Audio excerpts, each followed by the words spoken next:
नमस्कार आमी ज्योतिष सम्राट विनय शास्त्री। आज के आमार भिडियोर आलोच्य विषय होच्छे अंगार जोग। এই अंगार जोग অনেকেই खूब भय पान। এই अंगार जोग मूलत राहु एवं मंगलेर संयोगके बला हय अंगार जोग। अंगार माने कि? अंगार माने होच्छे आगुन, अर्थात आगुनेर संगे किछु मिल एदेर आछे। आगुनके आमरा सबथेके भालो बुझी राग बा जेदेर संगे।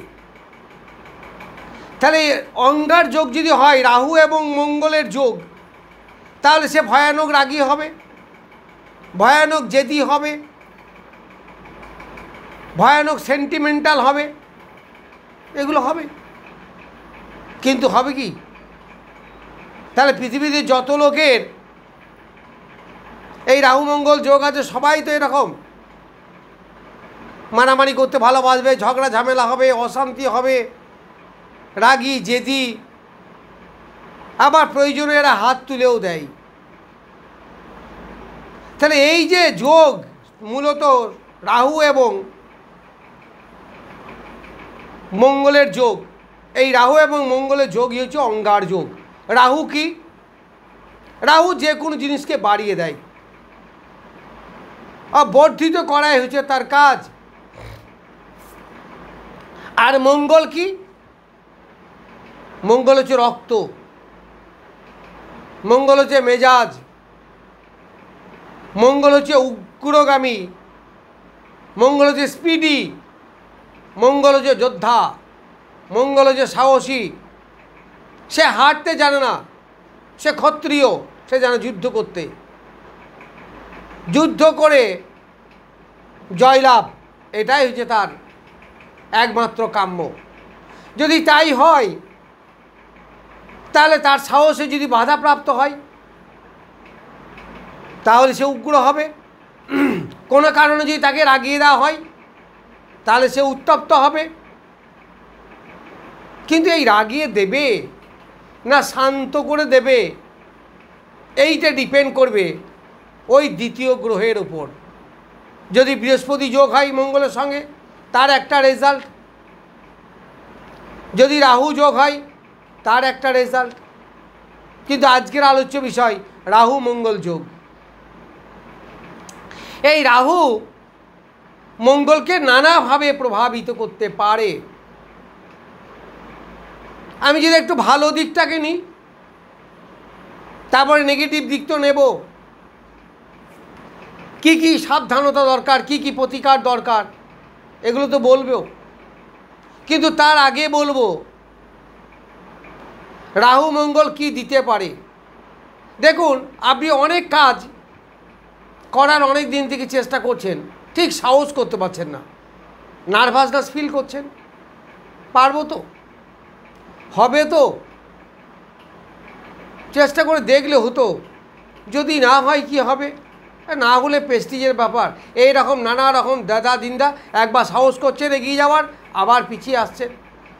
কোনো প্রেমের ক্ষেত্রে একে অ্যাপ্রোচ করব, ওরে বাবা যদি আবার মারধর করে, যদি আবার দুর্নাম হয়ে যায়, আবার মনে হচ্ছে না অ্যাপ্রোচ করি না, কি হবে কি, এই দ্বিধাদ্বন্দ্বের মধ্যে আছে। কোনো একটা পরীক্ষা, সেটা কম্পিটিশন হোক বা যে কোনো কাজই হোক, বা কোনো একটা কিছু কিনবেন, এই সাহস করে আগাতে পারছেন না। আপনার যদি মঙ্গল ভালো হয় তবে তো এই শুভ চেতনা আসবে। মঙ্গল যদি দ্বিতীয় থাকে তাহলে সেভিংসের একটা নেশা থাকবে।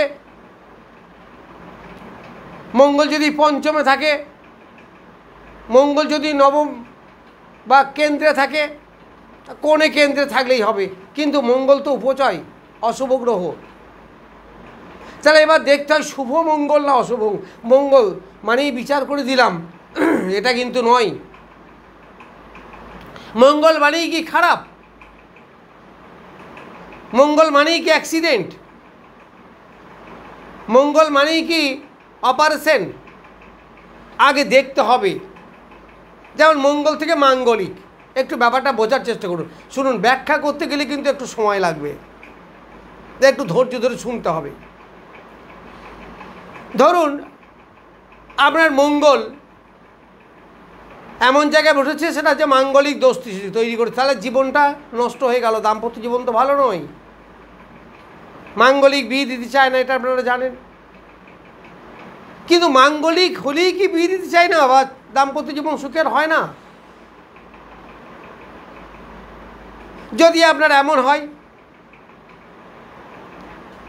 যে কন্যা লগ্নের কর্কট লগ্নের মঙ্গল, সেই মঙ্গল যেখানেই বসুক না কেন আপনার দাম্পত্য জীবনে কোনো সমস্যা হবে না। বিশেষ করে যদি কোণে কেন্দ্রে বসে, কোনো দাম্পত্য সমস্যা হবে না, বরং আনন্দের সঙ্গে জীবনযাপন করবেন।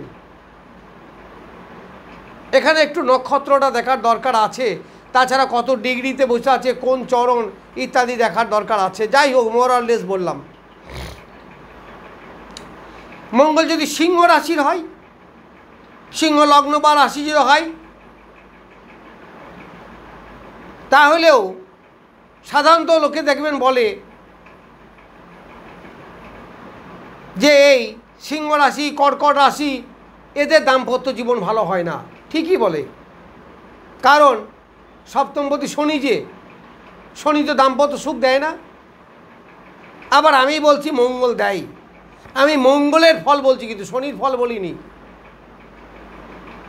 তাহলে এই মঙ্গল কি করবে? যদি সপ্তমে বসে আপনার মাঙ্গলিক তৈরি করে, তবুও আপনার দাম্পত্য জীবন ভালো হবে। কেন হবে? কারণ এই সিংহ লগ্ন, সিংহ রাশি, কর্কট লগ্ন, কর্কট রাশি, এদের রাজ্যকারী গ্রহ হচ্ছে মঙ্গল। অর্থাৎ সব থেকে ওই সমস্ত লগ্ন বা রাশির সব থেকে বলবান গ্রহ হচ্ছে, শুভ গ্রহ হচ্ছে মঙ্গল। সেই মঙ্গলে কোনো দোষ হবে না, মাঙ্গলিক দোষ। এখন জ্যোতিষীরা বলে মাঙ্গলিক দোষ বলে চালিয়ে দেয়, আপনি তার বুঝলেন না যে শুভ গ্রহ না অশুভ গ্রহ। এই মাঙ্গলিক কোনো কিছু ক্ষতি করে না, বরং আপনার লাভ করবে। এইবার আমি আসবো, ধরুন আপনার কন্যায়, আপনার যদি কন্যা লগ্ন হয়, তাহলে কন্যা লগ্ন যদি হয় আপনার তৃতীয়পতি এবং অষ্টমপতি মঙ্গল, এই মঙ্গল যদি হয়, তাহলে আবার দাম্পত্য সপ্তমে বসলে বা অষ্টমে বসলে দাম্পত্য জীবন শেষ। কারণ দারুণ অশুভ ফল দেবে, দাম্পত্য জীবন হতেই দেবে না সম্ভবত, যদি আরও অনেক কিছু ক্রাইটেরিয়া আছে বিচার করার।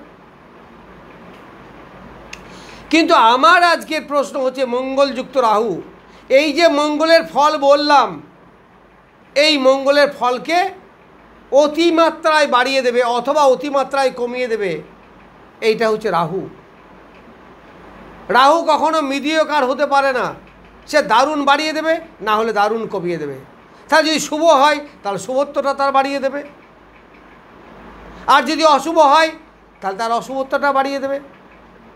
এইবার ধরুন আপনার কন্যা লগ্ন, মঙ্গল বসে আছে সপ্তমে, তাহলে ভালো ফল দেবে না। এইখানে যদি রাহু যুক্ত হয়ে যায়, তাহলে মঙ্গলকে এত বেশি ঝঞ্ঝাট ঝামেলায় ফেলে দেবে, যা প্রথম কথা বিয়েই হতে চাইবে না, আর বিয়ে হলে ডিভোর্স হয়ে যাওয়ার চান্সই বেশি। আবার এই কর্কট বা সিংহ লগ্নের যদি হয়, তাহলে ক্ষতি হবে না। মঙ্গল রাহু যোগ হলেই বা কী হবে? অঙ্গার যোগ কী হবে? তার যেটা নৈসর্গিক অশুভ গ্রহ হিসাবে যে একটু বাজে ইফেক্ট তা পড়বে, কিন্তু মানুষের জীবনে চলার পথে তো ভালো মন্দ থাকবেই। এমন কোনো মানুষ আছে নাকি যার কোনো সমস্যা নেই? এমন কোনো মানুষ আছে নাকি যার সর্বদাই সুখ?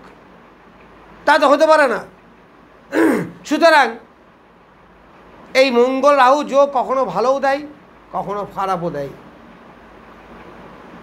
এই মঙ্গল যদি বলবান হয়, ধরা যাক এই লগ্ন সাপেক্ষেই, বা বৃশ্চিক লগ্ন, বা মেষ লগ্ন, বা ধনু লগ্ন, বা মিথুন লগ্ন, মীন লগ্ন, তাহলে মঙ্গল কী হবে? বেশ বলবান থাকবে। সেখানে যদি রাহু যুক্ত হয় তাহলেও অঙ্গার যোগ তৈরি হলো, কারণ মঙ্গল রাহু যোগ মানেই তো অঙ্গার যোগ। কিন্তু স্টুডেন্ট লাইফে দেখবেন সে কোনো টেকনিক্যাল লাইনে যদি পড়াশুনো করে, দারুণ ভালো পড়াশুনো করতে পারবে, দারুণ ভালো পড়াশুনো হবে তার, কারণ ইঞ্জিনিয়ারিং লাইন তো। তাহলে যে কোনো টেকনিক্যাল লাইন, ইঞ্জিনিয়ারিং লাইন তাদের ভালো হবে, তার কোনো সমস্যা হবে না। আবার এই যে রাহু মঙ্গলের যোগ ব্যাপক সাহসও তাকে দেবে। যে কোনো স্পেস ইঞ্জিনিয়ার হতে পারে, আবার যে কোনো মেকানিক্যাল ইঞ্জিনিয়ার হতে পারে, আবার কেমিক্যাল ইঞ্জিনিয়ার হতে পারে। এই সমস্ত যোগ ভালো আছে, এইগুলো ভালো হবে। তাহলে এই মঙ্গল রাহু যোগ গিয়ে হলো, ভালোও দিল। এইবার মঙ্গল রাহু যোগ ধরুন কোনো একটা বাজে লগ্ন বা কন্যা লগ্নই ধরলাম, এই কন্যা লগ্ন যদি হয় তাহলে কন্যা লগ্নের অষ্টমে মঙ্গল কোথায়? স্বক্ষেত্রস্থ, তার মানে বলবান মঙ্গল স্বক্ষেত্রস্থ। যে এইবার ওখানে রাহু বসেছে, তত্ত্বটা কিন্তু অগ্নিতত্ত্ব। এই মঙ্গল রাহু যোগ দারুণ ডেসপারেট হবে। সে ঝগড়া ঝামেলা অশান্তি কোনো রকম ভয় পাবে না, বরং ঝগড়া প্রিয় হবে, তার ঝগড়া করতে ভালো লাগবে, দরকার হলে হাতও তুলে দেবে, সমস্যা নেই কিচ্ছু। এই মঙ্গল রাহু যদি ষষ্ঠে হয়ে যায় তাহলে কোর্ট কাছারি মামলা মকদ্দমা এইগুলো হবে, শত্রু বৃদ্ধি এইগুলো হবে, ঋণ নিয়ে বিপদে পড়ে যেতে পারেন। সেই ক্ষেত্রে আপনার জ্যোতিষীয় পরামর্শ নেওয়া উচিত। কোনো অ্যাক্সিডেন্ট, রক্তপাত, অপারেশন, টিউমার, সিস্ট, কোনো আলসার, ঘা জাতীয় কিছু এগুলো হতে পারে, কোনো অসম্ভব নেই। আবার এই মঙ্গল রাহু যদি দ্বাদশে থাকে তাহলে আপনার দাম্পত্য সুখ গেল, নষ্ট করে দেবে। আবার পরক্রিয়া করতে সাহায্য করবে। ফলে মঙ্গল রাহুর অঙ্গার যে যোগ, অঙ্গার মানে তো হচ্ছে আগুন, তার রাগও হবে ভীষণ, কিছু বলা যাবে না। আবার ভীষণ যুক্তিবাদী হবে, তর্কবাগীশ হবে। বাচ্চাদের যদিও বাচ্চাবেলা থেকে আপনি বুঝতে পারবেন, দেখবেন সে মুখে মুখে তর্ক করছে, সে বাবা মাকে সব পড়াই করে না, বাজে ছেলেদের সঙ্গে মেশে, সঙ্গ দোষে নষ্ট হয়, তার নেশা হতে পারে, নেশায় সে মত্ত হতে পারে। সুতরাং মঙ্গল কোন ঘরের প্রতীক, কোন ঘরের অধিপতি, সেটা একটু দেখতে হবে। যদি পঞ্চমপতি মঙ্গল হয়, এবার রাহু যুক্ত হয়, তাহলে প্রেম করা হবে তার কাজ। একটু মদ, একটু নেশা করা, একটু বার ফটকা হওয়া, ঘুরে বেড়ানো, এখানে সেখানে চলে যাওয়া, বাড়িতে না বলেই চলে যাওয়া, এইগুলো হবে। আবার যদি চতুর্থে হয়,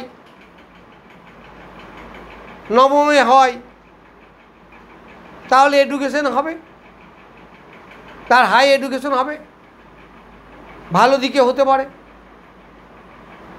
সুতরাং যদি বলবান হয়, মঙ্গল যদি শুভ হয়, তাহলে এই রাহু মঙ্গলের যোগ আপনাকে অনেক কিছু দিতে পারে। যাই হোক, এই অঙ্গার যোগ সম্বন্ধে কম বেশি কিছু বললাম। নমস্কার, আজ এ পর্যন্তই।